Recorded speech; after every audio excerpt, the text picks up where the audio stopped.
Hi guys, welcome back to my channel. It's MJ and today I'm here to talk to you about the third episode of WandaVision. As usual, if you haven't watched the new episode, please pause this video, go and watch it and then come back because I don't want to spoil you for the episode or the show because again, it's only just come out. Let's talk about episode 3. I just rewatched it to refresh myself with what happened because I watched it last night and I went, oh my gosh. I was reeling because I did not know how to react to the show. The episode, things are getting juicy.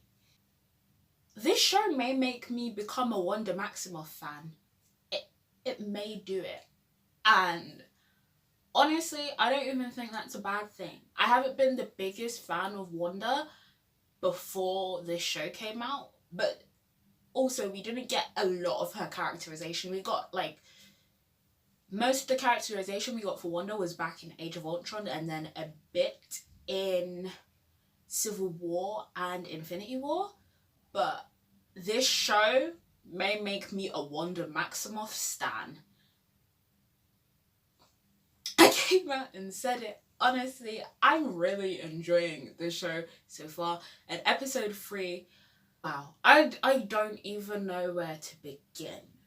One thing that I do want to say about this episode specifically, it makes me think that the offhand comments that the characters are making, especially the side characters, I think that they should be paid more attention to.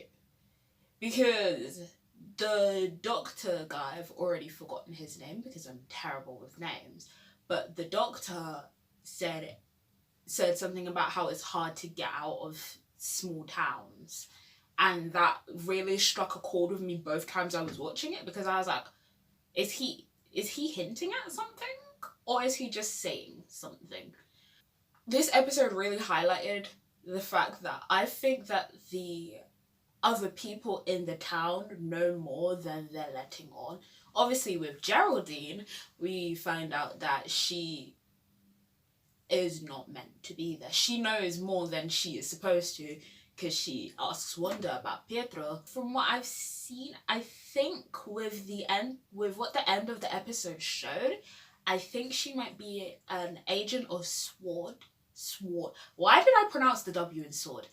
I think she might be an agent of SWORD. SWORD is basically another kind of branch of SHIELD. I don't think it's quite directly linked with SHIELD, but it's basically the same thing that SHIELD is trying to do for Earth, but for larger matters, in intergalactic matters.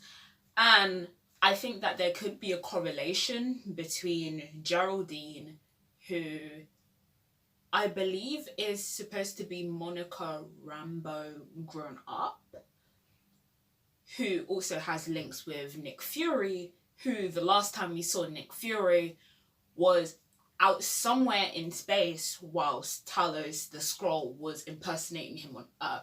So I do believe that we could get a Nick Fury cameo in the show, or we could have this tie back into other Marvel movies later on in the future because of what I'm assuming is SWORD with the logo on Geraldine's necklace, and the fact that I do believe that she's supposed to be a grown-up Monica Rambeau.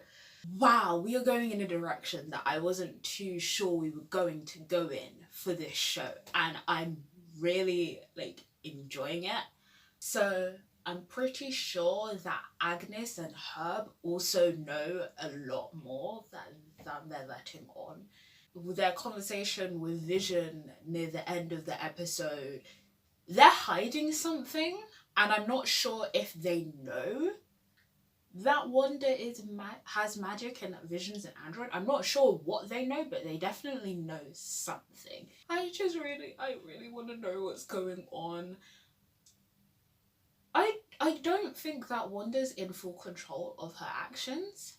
I saw this theory by the Super Carlin brothers, which I'll link in the cards above, about how she may be being controlled. And I do think that there is some truth in that statement, because whilst at the end of episode 2, Wanda said no and then time rewound, I don't think she specifically actually was trying to rewind time. I think she just wanted it to stop and to go back to like having a happy life or whatever. But I don't think she specifically rewound time. And also, even in this episode, there's the bit where Vision is talking and then the scene starts from the beginning again and acts as if nothing happened. I really doubt that Wanda would actually specifically be doing that. So I think either someone's controlling Wanda or they're controlling around her. Like, as a witch, how powerful is she? Because every single time she had another pregnancy symptom, her magic would accidentally flare up, and by the time she was actually giving birth, like, the whole house was going crazy. So how powerful is she? Because she wasn't controlling those. They just happen. I don't think we've seen that much of her actually accidentally using her powers. It's always been intentional from what I remember. So I don't even think we've seen her full potential yet. And that's saying something, since we've seen her destroy an Infinity Stone in Infinity War, and then we've also seen her almost destroy Thanos in Endgame. So how powerful is Wanda? There were so many questions, and I don't even know if I could wait until next week, because there's so many things that need answering. Because we still don't have anything for the person in the beekeeper suit. They haven't come back yet. So much is happening, but at the same time, we have no clue what's going on. And I'm really just looking forward to the next episode. I'm now starting to feel like these 9 episodes aren't going to be enough. Because we're 3 episodes in, and the last 2 episodes have dropped big bits of information whilst also dropping absolutely nothing at the same time. This also links back into the theory by the Super Carlin brothers that I watched the other day, but the advertisements in the show. The first one was a Stark Industries advertisement, the second was a Strucker advertisement, and the third in this episode is a Hydra advertisement. Part of the theory was the fact that this could very much be in, like, there's a possibility that even if it's not in Wanda's head, she is influencing some of the things in the show. Tony Stark, she has had problems with him in the past. Strucker was the main guy who was like the head of the team that gave her and her brother powers, and Hydra was the organization she was working, like, he was part of. Part of the theory was that each advertisement is to do with Wanda dealing with her past trauma. I'm actually surprised that we didn't get an Ultron one yet, but I feel like it's coming within the next few episodes, especially because Pietro got mentioned in this episode. I don't think we've seen him get mentioned since Age of Ultron. I don't think he's in Wanda's head anymore. I feel like the end of the episode kind of debunked that. Because if it was all in Wanda's head, how did Geraldine get out? Like, how did Wanda send Geraldine out? I think they could be in another dimension or in another universe. I remember a while back there was an announcement that Wanda would be in Doctor Strange too, and it would make sense if they brought in some parts of the multiverse before that movie, the way that we thought they were going to with Far From Home, but then that didn't quite come out the way that we were expecting it to. But I think there's a possibility that they're even in another dimension or in another universe. I'm not quite sure which. I feel like dimension might be slightly easier because we have seen other dimensions in the MCU already with Doctor Strange and like I think they called it the dark dimension where Dormammu was.